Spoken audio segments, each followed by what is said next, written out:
Hey, so in this video, we're going to look at some instances in Scripture in which Jesus seems to be called God, but we're going to pay close attention to Jesus' responses to these questions or accusations. So the first one occurs in John 5:16 through 18. It reads, "And for this reason the Jews were persecuting Jesus, because he was doing these things on the Sabbath. But Jesus answered them, 'My Father is always working, and I am always working.' For this reason the Jews were seeking all the more to kill him, because he was not only breaking the Sabbath, but also was calling God his own Father, making himself equal with God." The first thing to note is that this is not something that Jesus explicitly says. This is an interpretation by the Jews for their reasoning to kill him. So John here is laying out, why did the Jews want to kill him? Well, they thought that he was calling himself equal with God. It has no bearing on whether or not Jesus actually said those words. That's just how they interpreted him. And we know that the Jews misinterpreted him all the time. We'll talk more about that later. But there are four responses that Jesus gives to this accusation, which tell us that Jesus did not believe himself to be equal with God the Father. So the first one is immediately after this statement in verse 18. He says in verse 19, "Truly, truly, I say to you, the Son is not able to do anything on his own, but only what he sees the Father doing." This is not a statement of equality. He says he's able to do nothing on his own. Imagine the God of the universe saying, "I can do nothing on my own." It makes no sense. God is all-powerful. Of course he can do anything on his own. So if Jesus believed himself to be equal with God, he would say something like, "I can do just as much as God can do, or anything that God can do, I can do." But he says, "I can do nothing on my own." The second statement is in verse 22. It says, "For the Father does not judge anyone, but he has given all judgment to the Son." So again, the Son here is given judgment. The Son does not inherently have judgment, which we would expect if the Son was God. The third occurrence is in verse 26. It says, "For as the Father has life in himself, so he has also given to the Son to have life in himself." So this life here is eternal life. It's this new kind of life. But the Son has to be given it. He doesn't inherently have it. So that's really, really strange if the Son is equal with the Father. Why does the Father have this life, but the Son doesn't have this life in himself automatically? He's fully God, so he should have that. And the fourth statement is just a repetition of what happened in verse 19. He says again in verse 30, "I am not able to do anything on my own." So we have four statements in which Jesus is explaining how he's different from God. Now, many Trinitarians will say, wait a second, what about John 5:21 and 5:23? These seem to be showing his equality with God the Father. Well, let's read John 5:21 real fast. It says, "For as the Father raises the dead and gives them life, so also the Son gives life to whomever he wants." Now, wow, in isolation, this does seem like it's an equality statement between the Son and the Father. But wait a second, in John 5:26, we see that the Son is given life. So that's how he's able to give life to whomever he wills. So Jesus doesn't inherently have this life, he's given it. That's different from God the Father, who inherently has that life.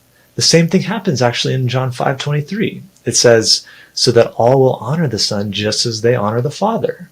Wow, this seems like another equality statement, right? We're supposed to honor the Son just as we honor the Father. Well, how? How is this the case? Well, actually, right before that in verse 22, it says we're supposed to do that because all judgment has been given to the Son. So that's why we're supposed to honor him as we honor the Father. So these two statements, which seem to be showing equality between Jesus and God, only are showing his difference. Both of these things Jesus is able to do. Why? Because he's been given them. He doesn't inherently have them. Whereas God inherently has all judgment, and God inherently has all life. But he's given those things to the Son. So just after the Jews accuse Jesus of being God here in John 5, Jesus says four different statements about how he's different from God. So he's denying it. Another place that many Trinitarians point to show equality between Jesus and God is John 10. In John 10:33, we read, "We are not stoning you for any good work," said the Jews, "but for blasphemy, because you, who are a man, declare yourself to be God." Before we jump to the conclusion that this makes Jesus God, we need to take some things into consideration. First, as I mentioned earlier, the Jews are constantly misunderstanding Jesus throughout the Gospel of John. Like in John 3, when Nicodemus doesn't understand what he means by being born again, and in John 6, when the Jews don't understand what he means by feasting on his flesh, which Jesus means to believe in him is to feast on his flesh. I could go through more examples, but all throughout the Gospel of John, the Jews are misunderstanding Jesus. So we shouldn't take their interpretation of Jesus to be true or accurate by any means. So there's three reasons why this verse is not turning Jesus into God, and it's actually more so of a denial of Jesus being God. So the first is that Jesus' response in John 10:34-36 is very different from his response in John 10:25. So when the Jews ask him, "Hey, are you the Christ? Can you tell us plainly if you're the Christ?" Jesus says, "I have told you, and you do not believe." This is very different from his response in John 10:34-36. He does not say anything like that. He doesn't affirm their statement at all. And there are other places throughout the New Testament where Jesus affirms people's questions, and so we can see what that looks like. So two quick examples are in Mark 14:61-62. Mark records the high priest asking, "Are you the Christ, the Son of the Blessed?" And Jesus said, "I am." In John 13:13, Jesus says, "You call me teacher and Lord, and rightly so, for that is what I am." So we have here two great verses which show us what it's like for Jesus to affirm a question by people. So if they're accusing him, "Hey, are you the Christ? Are you the Christ?" multiple times he says, "I am." But here when they say, "Hey, you're calling yourself equal with God," he says a very different response that we'll get to in a second. The second reason why this does not turn Jesus into God is the context. So in John 10:29, just a few verses prior to John 10:33, Jesus says, "My Father is greater than all." And this most naturally includes himself. Well, why would it include himself? Well, because in John 14:28, he says, "The Father is greater than I." So if in John 14:28 he says, "The Father is greater than I," and in John 10:29 he says, "My Father is greater than all," I would assume that he means himself there. It would be very contradictory if in the same book he meant two different things there. So in this very same context, he doesn't believe himself to be equal at all with God. So it would be very strange for us to read John 10:33 and be like, "Yeah, the Jews got it right. He's equal with God." No, in the very same context, he's saying that the Father is greater than all, including himself. And the third reason is his response. So we have this claim, right? Just like in John 5, let's listen to Jesus' response. Verses 34-36 read, "Is it not written in your law, I have said, you are gods?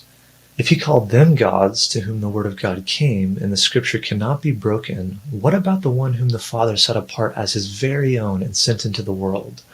Why then do you accuse me of blasphemy because I said I am God's son?"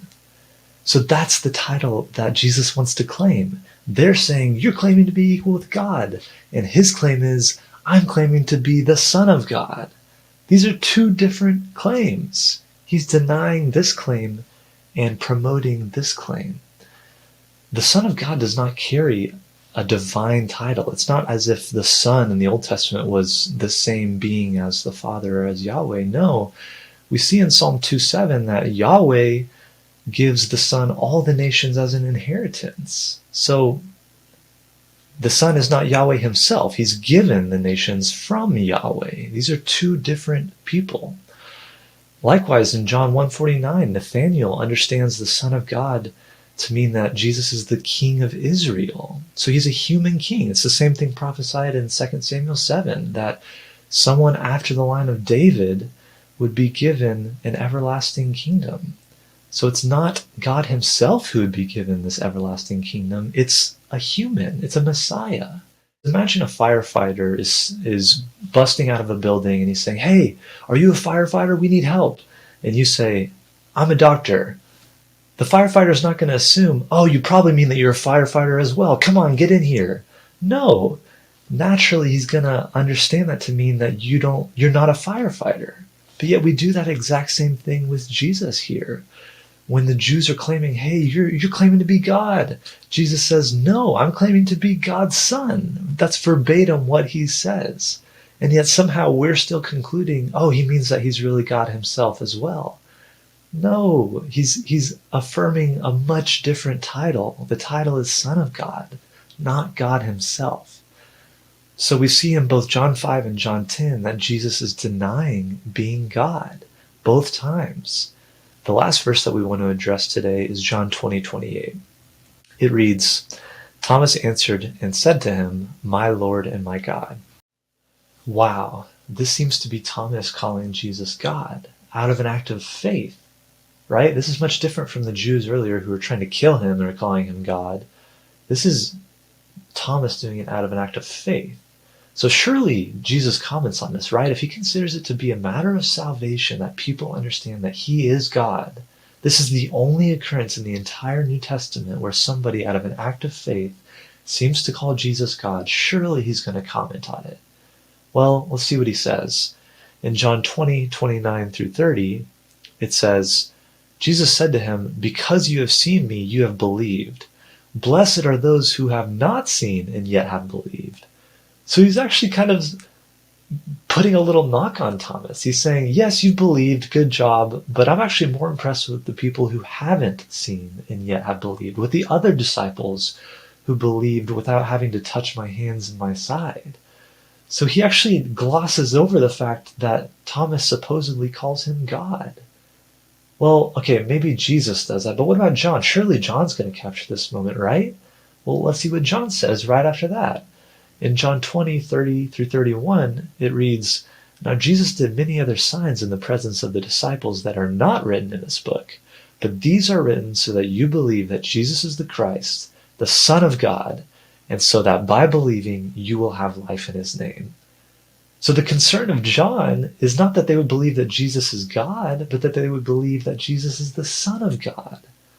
So in this pinnacle moment, John and Jesus both fail to acknowledge it, or fail to acknowledge this essential doctrine, which is really, really surprising. And that should make us stop and think for a second that maybe something else is going on here. Now, I won't go into a detailed explanation of John 20:28 here, but I think to understand what's going on here, we need to understand the context and what Thomas had been previously taught. So in John 14, when Thomas is with the other disciples, Jesus taught them that if you've seen him, you've seen the Father. He said that in John 14:9, and that the Father's works are his works, and the Father is working through him. So he never taught Thomas that he was the Father or that he was God, but that God was working through him and that he was the image of God, that he represented God, so that if you've seen Jesus, you've seen what the Father is like. So I think that's what Thomas is finally understanding in John 20:28. I think he's finally understanding that God was working through Jesus in the resurrection, not that Jesus is God. That would be a terribly confusing thing to conclude if throughout the life and ministry of Jesus had taught him, "Hey, God is one being, I am another being. God works through me, and I exemplify God." So it would be very strange for when Jesus has resurrected to all of a sudden conclude, "You are God." That's never what Jesus had taught him. So I think my Lord there is Jesus, and my God is the Father. He's finally seeing the Father in Jesus, not that Jesus is the Father. Now we've gone through 3 different verses, and in 2 of those instances, in John 5 and John 10, Jesus denies being equal with God. And in the last verse, in John 20:28, he just fails to comment on particularly if he is God or not, or if Thomas is acknowledging that he is God. We don't really know what Jesus' thoughts are on that in that verse. But let's look throughout the rest of the New Testament and see if Jesus considers himself to be someone different from God or someone equal to God. The first example is in Mark 10:18. It reads, "Why do you call me good? No one is good except God alone." This is a powerful statement on two fronts. First, Jesus sees himself as someone lesser than God. He says, "Why do you call me good? No one is good except God alone." So he sees himself as someone lesser than God. And secondly, he distinguishes himself from God. He does not see himself to be God. He's considering God to be a different person than himself. So it's very clear that he does not consider himself to be God there.